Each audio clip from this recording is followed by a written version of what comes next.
So we understand Brahma here to mean who? Parabrahma. Through loving devotion, we are always united with Parabrahma, this Bhagavan Sri Krishna, Radha, Krishna. Bhavanuga, the minds of those who are united with Brahma through yoga are not attached to sense pleasure, because by achieving Paramatma, the bliss attained by a Jivatma is unending. Only they can experience this. Why would a person who continuously tastes nectar be interested in eating mud? One who drinks this nectar, then they have no desire for anything else. Prakashika Vritti by Srila Gurudev. External sense objects such as sound and touch are experienced only with the help of the senses. They are not the characteristics of the Atma. Those who remain detached from the external sense objects dwell in the bliss derived from the experience of Paramatma within themselves. And they do not even think of sense objects, what to speak of enjoying them. Have to say, out of sight, out of mind. When one is always absorbed in sadhusanga, always absorbed in one sadhana, then one Thakurji, the Vaishnava, is in one's vision, then naturally bhakti is always in our heart. But if we allow ourselves to observe and see so many different kinds of sense objects, then they will also come into our mind. Then one may become attached. According to the shloka Param Dristva Nivardate, Gita 259, since they remain absorbed in the superior ras, the bliss of serving Bhagavan, they remain completely indifferent to mundane enjoyment, which comes from material sense objects. Yehi samsparsha ja bhoga dukkayona evate adya antavanta kamteya nateshu ramate buddha. O kamteya, pleasures born of contact with the senses are certainly the cause of misery. Since they have a beginning and an end, a wise man does not become attached to them. Bhavanuvad, Srila Vishnu Chakravarti Thakur. A wise man does not become attached to sense of enjoyment. For this reason, this sloka beginning with the word Yehi is spoken. Prakashika Vritti. The happiness derived by the contact of the senses with sense object is called samsparsha moksha. Such happiness has a beginning and an end. For when the contact is broken, the happiness ceases. For this reason, the wise do not become attached to such sense enjoyment, which is transient and which only appears to be pleasant. It only seems to be pleasant, but in reality it is not. Because ultimately it will lead to misery. In the beginning there may be some happiness there. Ultimately it will lead to misery. It is only to, in other words, it is perceived as happiness, but it is really not. It is only to maintain the body that they engage their senses in action with an attitude of detachment. The yogis or the bhaktas, we maintain our bodies for why? Just for the sake of that we can perform service. So therefore it is done in a mood of detachment. Not attached to the body. Sometimes people who are very attached to their body, then they are anything happens to their body, then it is a disaster for them. And they suffer so much. Vaishnava, it happens that, oh okay, Krishna's desire, mercy, no problem. Somehow we adjust and we move forward. Shaknoti haivaya shodhum prak sharira vimokshana kama krodha bhavam vegam sayukta sasukhi naraham. Before giving up the body, he who in this very life can tolerate the urges born of lust and anger is a yogi, and is certainly happily situated. Bhavanuga, despite having fallen into the ocean of material existence, the persons described in this shloka are yogis and are happy. To explain this, Sri Bhagavan is speaking this shloka beginning with Shaknoti. Someone who has overcome all lust and anger, that person is really happy.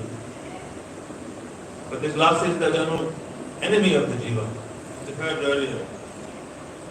But how can one conquer this enemy? Lust, anger, all these dacoits, which are plundering the wealth, our wealth, the sadhak's wealth on this path, on this spiritual path.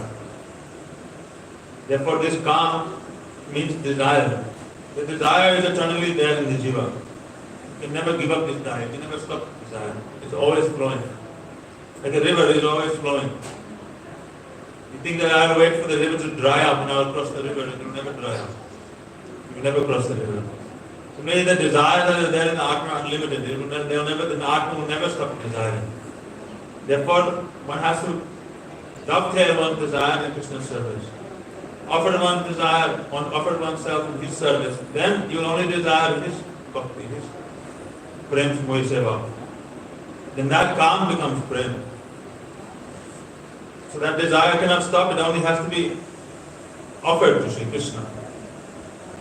That is the only way you can conquer this calm. There is no other way. If you are not loving the Lord, engaging in Prem Mohi Seva, then the nature of the Atma is eternal. And the desire is always there, then you will begin to desire other things. It's natural. So as long as you have offered yourself in Krishna's service, then your desire will remain fixed at His lotus feet. If you think that no, I'll make some compromise, I'll do some bhakti, but I also listen, no, then what will happen is that your desire will overpower you. And you will desire more and more things that are unrelated to Krishna. Yuanta sukho ananta rama statanta jyotirevaya sayogi brahma nirvanam brahma bhuta adhigacchati. A yogi who is happy within the self, who takes pleasure within the self and is illumined within the self, is situated in Brahma and attains the bliss of Brahma Nirvanam, emancipation from material existence. Bhavanubhava, for those who are untouched by the conditions of the material world, the experience of Brahma itself is pleasurable. To explain this, Sri Bhagavan speaks this shloka beginning with the word Yo Anta. Those who achieve bliss within their inner self take pleasure only in the self. Thus their vision is focused within. Those Nirvisheshvaris, they only absorb themselves in Brahma and they detach themselves from everything in this world and they become absorbed in that happiness. But for a Vaishnava, for a devotee, the happiness that is experienced in Brahma is nothing compared to the happiness of even performing sadhana bhakti. Even in the stage of sadhana,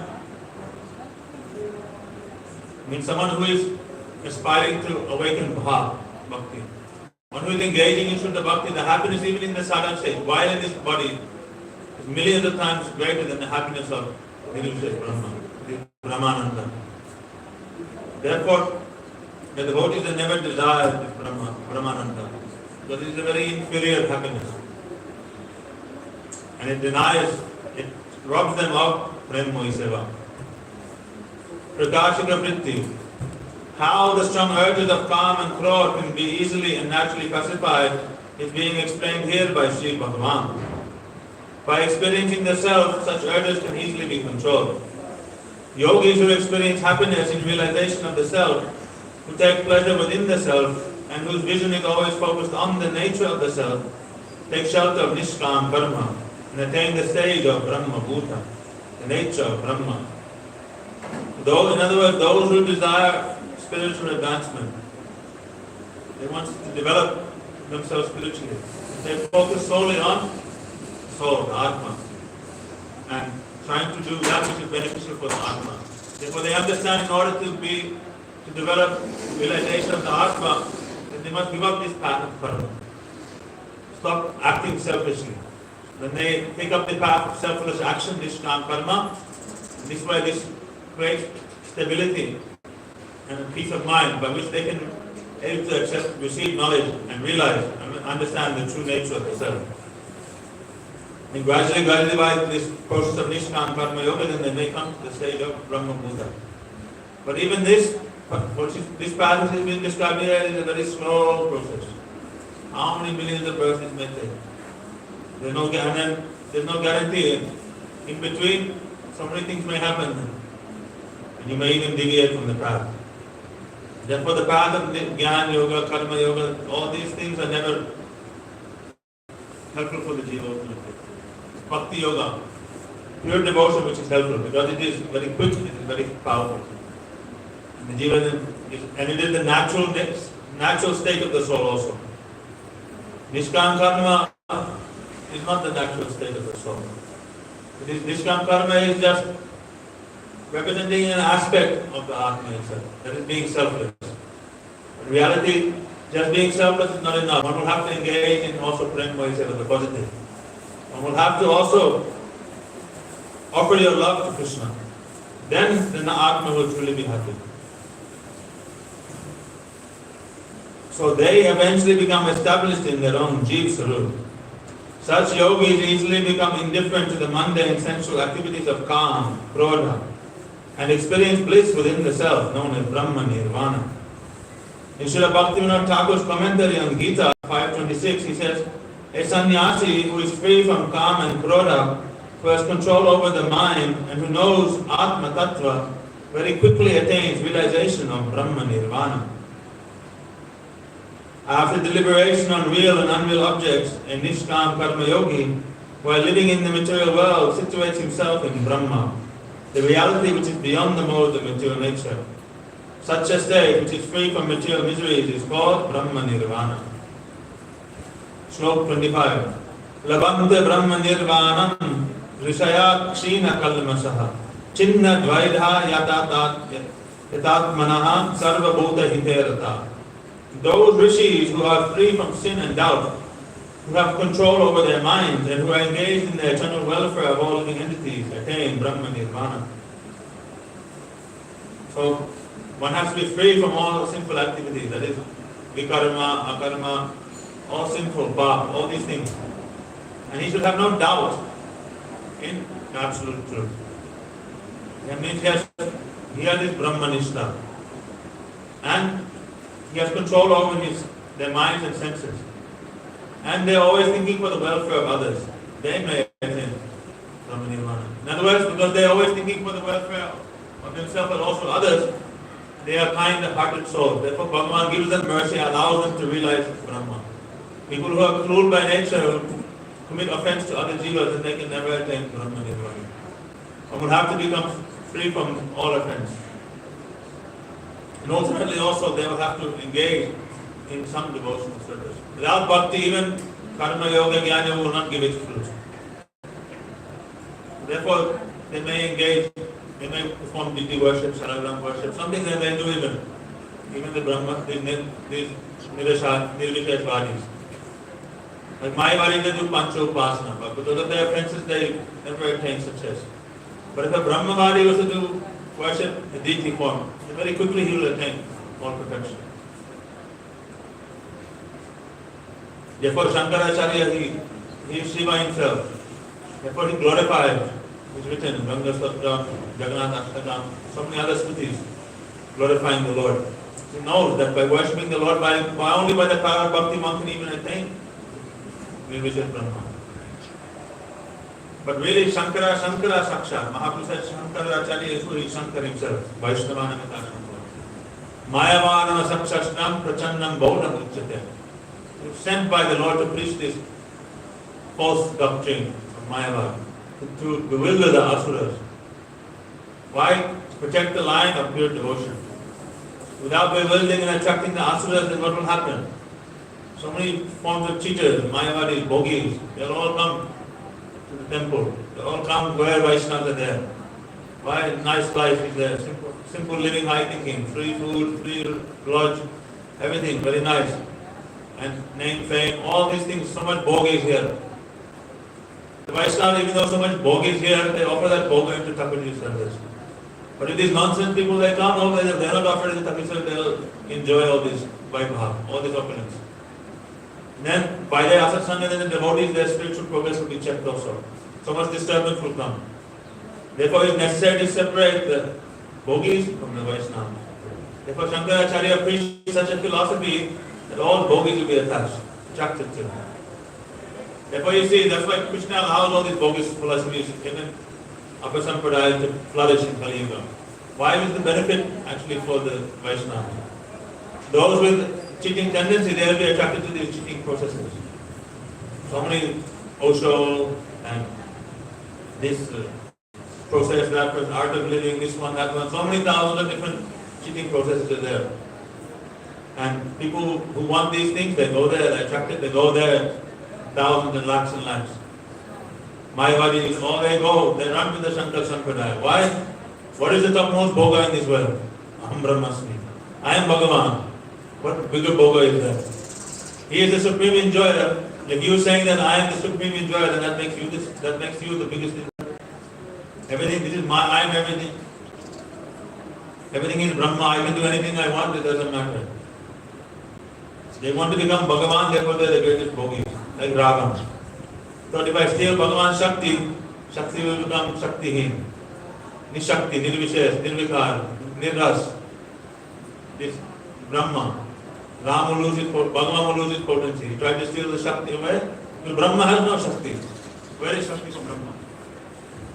Brahma is just the effulgence manifesting the toenails of Krishna. So, Ram without his Shakti, then what's happening? Rama's conception. I will steal Shakti away. I will enjoy that Shakti. I am Brahma. Ravan, he used to recite Lanka Sutra. He used to worship Shiva in his impersonal good Jayamantra. Therefore, he is the greatest enjoyer. Even all the demigods, he is submitting unto him. All Brahmanas, he is harassing everything. This is why he is trying to control everybody, enjoy everything. And he is even denying Bhagavan's existence. Who is Ram? He is just a beggar, the bhikkhari, roaming from forest to forest in the jungle here. He has nothing. Who is he? I will steal his Shakti away. The Mayavadi, these bhogis, therefore Shankaracharya preached. Yes, you are Brahma. I am Brahma. Everything is Brahma. Sarva kalvidam Brahma. Tatta Mahashi Svetaketa. You are also Brahma. Prajnanam Brahma. Knowledge is Brahma. Nehanana Shikimsana. Everything is, there is nothing. It is all false. Then everyone said, oh wow, very nice philosophy. Very good. Yes, I am Brahma. I am Bhagavan. And all the bhogis, they came in one place. That is what, this is what you see, Shankar Sampradaya. Mayavad Sampradaya. The bhogis are there now. They associate and fight amongst themselves there. But the Vaishnavas now then, no Mayavadi will come to the temple here. No Mayavadi will come. Why? Vaishnava, if you come to Vaishnava Sangha, then you have to do Seva, Premmoy Seva.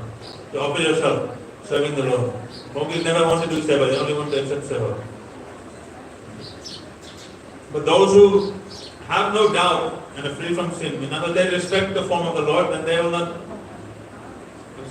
not suffer. They will not become mountains and trees and fish and all these low forms.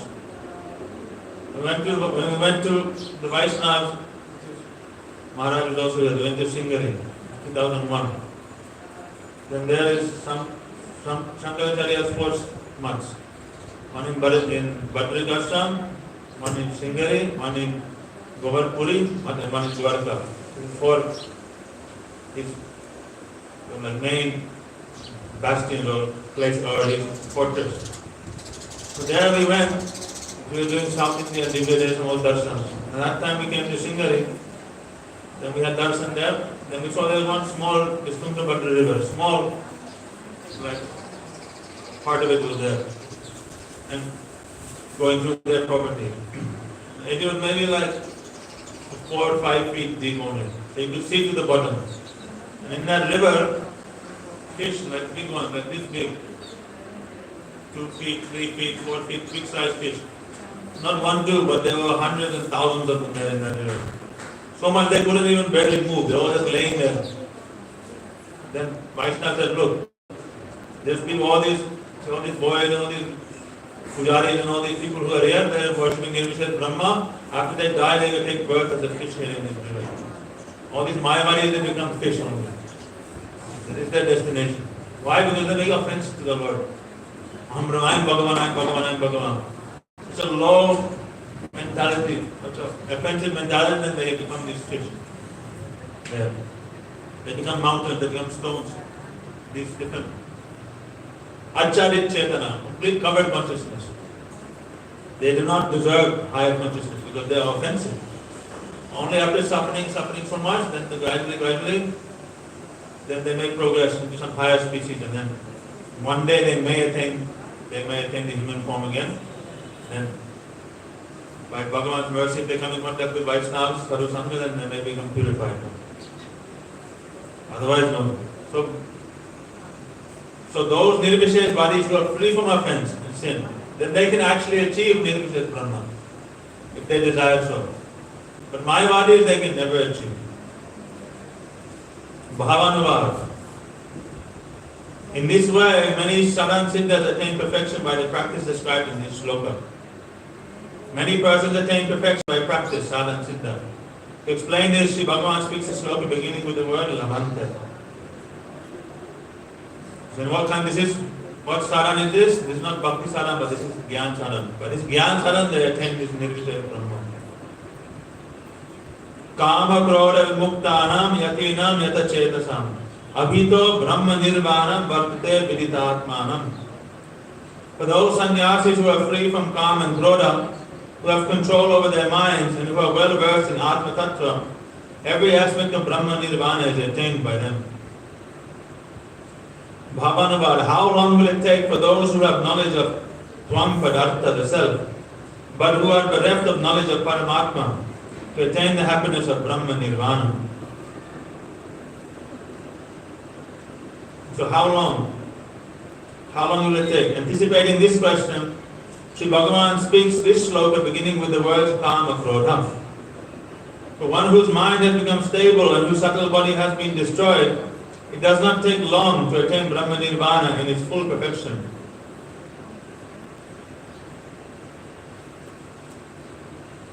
Shloka 27 and 28.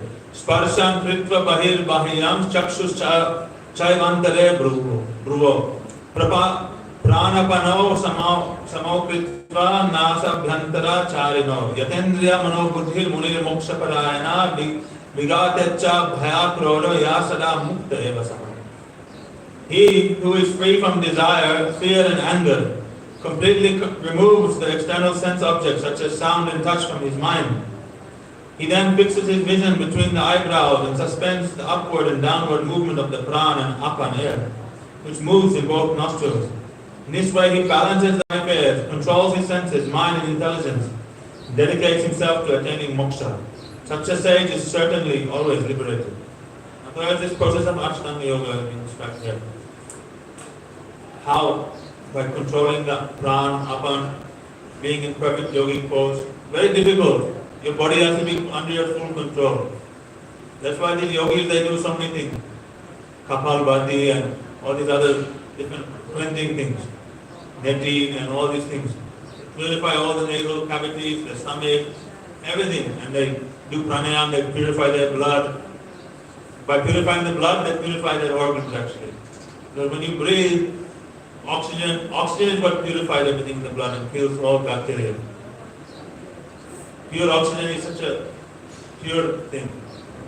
Even nowadays, there are certain alternatives. You can get liquefied oxygen. It's called MSM. MSM or LNG. You take two liquids and you mix, and then it becomes liquid like oxygen. And you drink that, it kills instantly any bacteria in your body. I have experienced. One devotee came from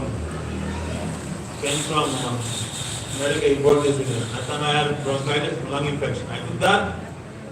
One day all infection was.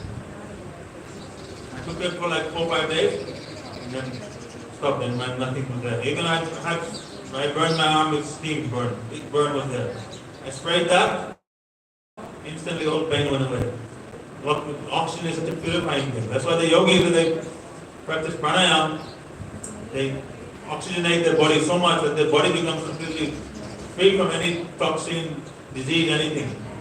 And then they purify the stomach, the intestine, they do all these yogic postures, all the muscles and bones, everything in their body is completely under their control. And then when they are sitting and doing pranayama and they are sitting doing asana, then they are able to control the life hairs. And once they are able to control the life hairs, then they are able to completely meditate and fix their mind on Paramatma. But this is very, very difficult. In Kali Yuga also these things, almost impossible. The environment is not favorable. First of all, where do you get pure air? Where do you get pure water? Pure foodstuffs? None of these things are available. Everything you eat is full of so much toxin there. That's why so much cancer. They are using pesticides to grow the vegetables. The water is being purified through the RO system. All the natural goodness in the water is thrown out. Air is full of pollutants. UP is actually the air pollution in UP is the highest in the world actually. Because the farmers here, they burn so much fields. They're burning the fields for their crops. Therefore the air is always full of smoke. That's why you look, the skyline is always hazy. So much pollution. When there was COVID, that time there was no one was moving in the streets. Then we climb onto the roof here, we could see all the way to the Yamuna. Okay. But now you go to the roof, try to look at the Yamuna, you cannot see anything. You just see smoke everywhere, haze. So the environment is so polluted, then what you will do? How you will do this process? Therefore, Kali Yuga Kevala Nama Adara Sumari Sumaranara Tarve Para.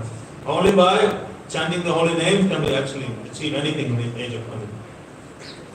But anyhow, Krishna is describing still this process, how yogis, with the process of Ashtanga Yoga, how they can actually achieve moksha, or mukti. Bhavanubhava. In this way, by performing Nishkam Karma Yoga offered to Ishwar, the heart becomes purified. It is then that knowledge of the self, Tvam Padartha, appears.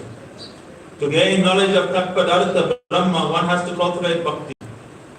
Finally, one experiences Brahma, Sri Bhagavan, by Gunati Gyan.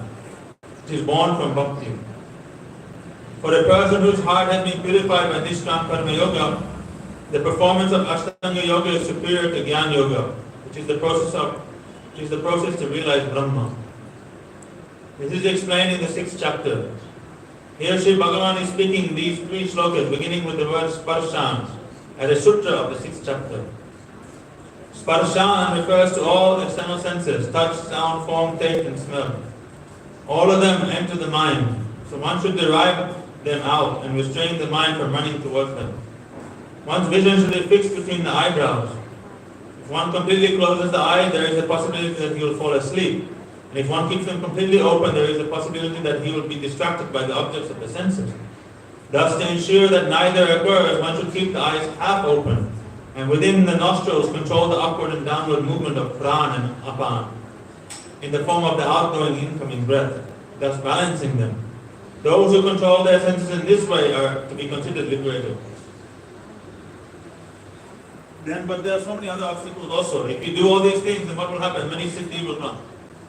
When the yogi accepts his siddhi, then he is deviated from moksha. It's not difficult. They say that if you perform Shirasan perfectly for 10-15 minutes, you will get siddhi. They say like that. So these yogis, they do all these things, then so much name, fame, recognition of siddhis they come and they accept these things and they are deviated from the path of mukti. Prakashika Vritti. Srila Bhaktivinoda Thakur quotes Krishna as saying, O Arjuna, the heart becomes purified only by Nishkam Karma Yoga offered to me. After purifying the heart, one attains Gyan, which then gives rise to Gyan Swarup Bhakti. Bhakti in the form of knowledge. This is the means to determine Tat Padartha, Brahma. Finally, the experience of Brahma comes from Bhakti performed with Gunati Gyan. That means knowledge that is beyond the 3 modes of material nature. I have explained this to you previously. Now I will explain Ashtanga Yoga as the means to realize Brahma for one whose heart has been purified. I am presenting statements just to give an idea of this. Please listen. The external forms of sound, touch, form, taste and smell are to be completely removed from the mind. While practicing control of the mind in this way, fix the eyes between the eyebrows and look at the tip of the nose. By completely closing the eyes, there is the possibility of falling asleep. And by completely keeping them open, there is the possibility of being distracted by external objects. Like when Shiva, he was doing tapasya. Then Kamdev came and was disturbing Shiva.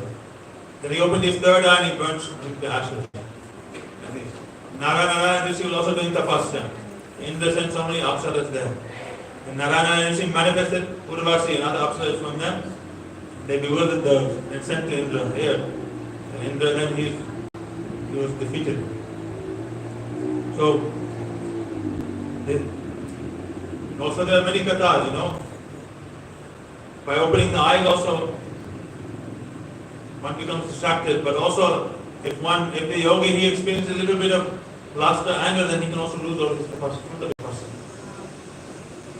Like the one yogi, he is doing tapasya for such a long time, and one bird is passing through and he opens his eyes and the bird becomes burned to ashes.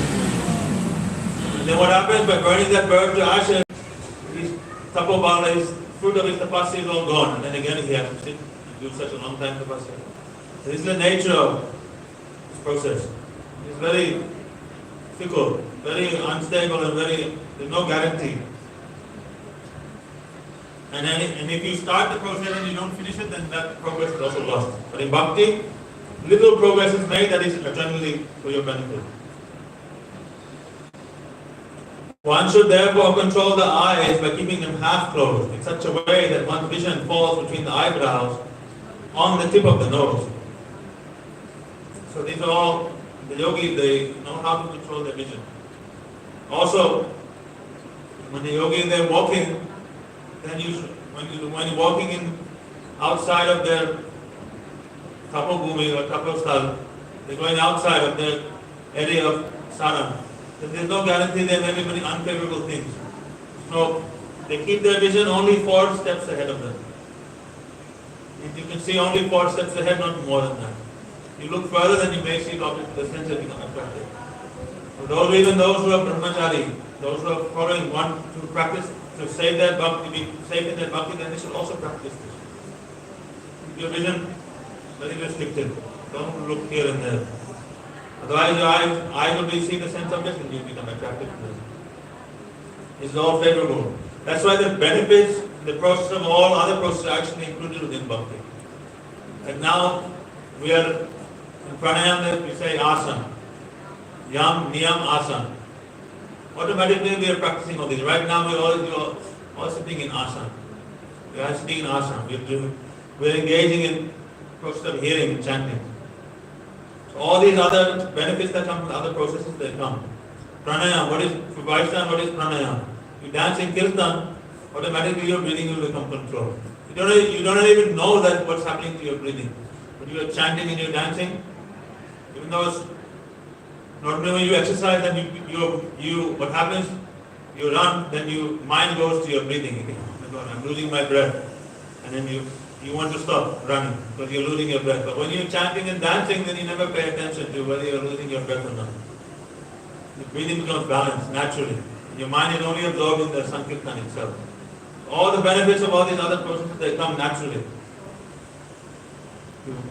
Hands in the air, dancing, jumping, then also the benefits of yoga also come. So, bhakti is therefore a supreme process. There is never any loss, there is no fear that anything you do in bhakti will go in vain. It will never go in vain. It is always for eternal benefit. One time they asked Saraswati Thakur Prabhupada, why are you bringing all these young boys to their temple here? You are destroying their careers, their future, you are interrupting, you are disturbing them. They come and they stay some days, they run away, then when they go back they have nothing. And Prabhupada said, anyone who comes and stays even one day in the mud, for one night even, stays as a brahmachari, he stays devotee, he gathers and retains incalculable benefit, even for one day, one night. Therefore it is never goes in vain, it is always worth it. What to speak if a brahmachari stays 20 years? Okay, due to some unfortunate circumstance, he deviates from the path. That is never going in vain. That is for his eternal benefit. Therefore, in wartime, this was Swami Maharaj himself said. He said that giving sannyas to so many, but so many are falling down, then why? Actually, the Bhakti Rakshasita Goswami Maharaj described this. They asked him after, they said, why did Prabhupada do like this? They said there's battlefield permission. When you go to war, you don't anticipate that every soldier is going to survive. You know that there are going to be some casualties. But that is unavoidable. So you enlist everybody with the hope of defeating the enemy. So in the due course of that war, it may be that some of your generals and your officers may even fall. Then what happens then? In wartime, then what you do is Those who are in the younger rank, then you commission them, you promote them, they replace that position. And then the war machine it continues, it moves on. So we are in a war against Maya. We're against this independent, enjoying tendency. So when we engage, we encourage Guru Vaishnava, they give brahmacharya, sannyas to so many jivas. They encourage them, yes, serve the Lord, offer to your full self, body, mind, and intelligence. And these jivas, they try, they do even. Some may last longer than others, some may be completely successful, some may not be. But no harm. Whatever they perform, whatever they achieve, that is for their eternal benefit. And if, like in wartime, if anyone has fallen on the ground, then we don't go and we don't make fun of them, we don't desecrate the body further. Rather in wartime, what they do, they take the body, they wrap a flag around it, they make a whole ceremony for that fallen soldier. They put him in a place, they bury him in a place where he is public place where everyone can respect him and honor him. So if any Vaishnava, any devotee has deviated from the path, that devotee should be respected. It should not be made fun of or criticized. If you criticize anyone's fall down, then you are fallen yourself. Their faults will come to you. Rather we respect everybody. Guru Vaishnava said, no, even one day if anyone performs his path, he will be successful. His life will be successful. And he knows the power of sadhusanga is such, it is so powerful that even if someone does not have the qualification for brahmacharya sannyas, by the power of sadhusanga they will get the qualification. So there is no loss. It is a win-win situation. There is no loss on this path. Neha prikhaminashasti pratyavaya navidyate swaltam api asya dharma satrayate mahatobhaya. Mahatobhaya, great fear. This process delivers you from the greatest of fears. What is the greatest fear? That is death. Why people when they die, why are they so fearful? They are so attached to everything they have accumulated in this world. Their loved ones, their family, their property, they don't want to give it up. Therefore they suffer so much when they die. They have given their whole life to these things and now they have to give it up. It's all gone in vain. But if you give your life to Bhakti, then you're never giving that up. So it's going with you to your next life. So there's no fear. You're not losing anything. Everything you have attained in this life, it goes with you to the next. All that devotion. So therefore you are not fearful. Rather you are getting a better... When the death is what? When the body becomes intolerable, then the heart will leave the body. So then you attain a new favorable situation. So you continue your bhakti. It's a very happy thing, a joyful thing. It's not a sad thing. The body becomes old and rotten, then you give it up, you attain a new one. So, this path of Ashtanga Yoga, this path of this Gyan Sadhana is very fickle, is very hard and is not beneficial for the jivas in any way. All these benefits you will get naturally by doing bhakti. Here, he's saying that breathing the nostrils, the outgoing prana and the incoming apan should be regulated so that the upward and downward movement is balanced. Thus seated with controlled senses, mind and intelligence, sages aiming at mukti give up desire, fear and anger and practice with the aim of realizing Brahma. In this way they can attain complete deliverance from material bondage. Thus, a part of the sadhana of Nishkam Karma Yoga is Lim Ashtanga Yoga is also practiced. So he's saying that Ashtanga Yoga is also a limb of Nishkam Karma Yoga. So this anyhow, go to the next sloka. Goptaram yagya tapasam sarvaloka maheshwaram suhridam sarvabhutanam gyatra mam shanti vichati.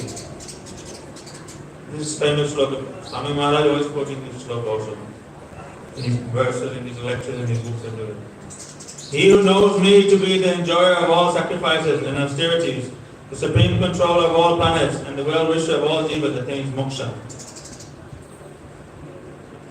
If you want to know the most important slokas of Bhagavad Gita, just read the books of Swami Prabhupada. He's always quoting Gita. Gita is his main tool for preaching. All the best slokas you will find in his lectures and books. Bhavanava, like the Jnani, such a yogi also attains moksha by knowledge of Paramatma, which appears through bhakti. Yes, the point I wanted to make previously, saying that he has said that the sages aiming at to give up desire, fear and anger. So if you want to achieve bhakti also, then you must give up these things. But what is the process? Let me describe. That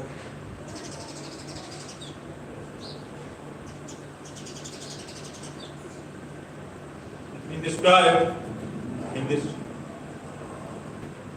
He says that Srinvata Swakata Krishna Punya Sabdakrita. He just to hear about Dani, he will not be Surit. And he said that Tasmin Mahan Mukarita Marudik Charitra Priyusha Shesh Charita Parita Chamanti Kaya Bibanti Abhishon Dipagara Karna Tanna Svishanti Asanachit Bhaya Shoka Moha. That from the great soul, from the great Maharaj-Bhagavad, great Vaishnavas, Tasmin Mahan Mukarita Marudik Charitra. This Madhu Charitra, this beautiful sweet pastimes of the Sri Krishna is always flowing from their mouth. Piyusha Shesh Charita Parita Shamanti, like rivers of nectar is flowing from their mouth. Tannas Teya Bibanti Abhishoni Bhagavad, those who drink this nectar unendingly, with ears, like Nripa Gara Karna, like the cow. Then Tannas Vishanti Asanachit Bhaya Shokamon.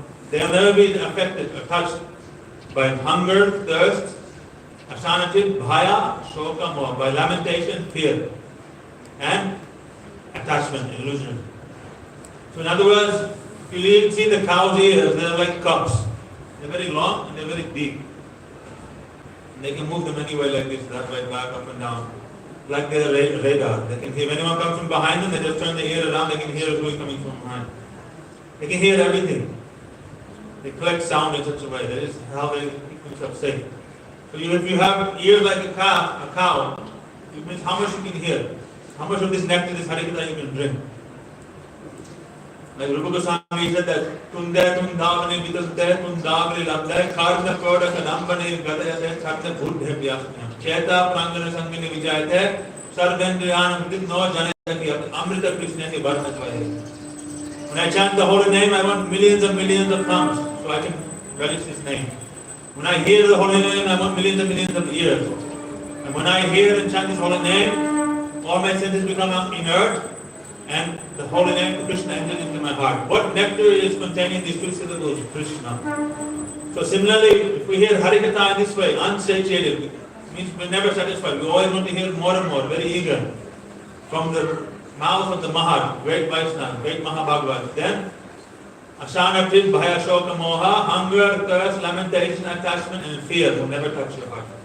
You'll be free from all of these things in your life. And then, when you are in that state, then very easily you can achieve topmost wealth, that is Prema Bhakti. So we'll continue tomorrow with this sloka 29. Gauramananda Hari Hari Om Jai Shri Guru Pada Padma Ki Jai Guru Parampara Ki Jai Satchinandan Gaur Hari Ki Jai Saparshada Gaur Hari Ki Jai Vrindavan Dham Ki Jai Jai Shri Keshav Ki Jai Vrat Pahana Ki Jai Bhakti Vinda Ki Jai Srimad Bhagavad Gita Ki Jai Vishwanath Chakravarti Purpar Ki Jai Nanda Bhakti Vaishya Vinda Ki Jai Samagata Bhakti Vinda Ki Jai Jai Nitai Gauramananda Hari Hari Om.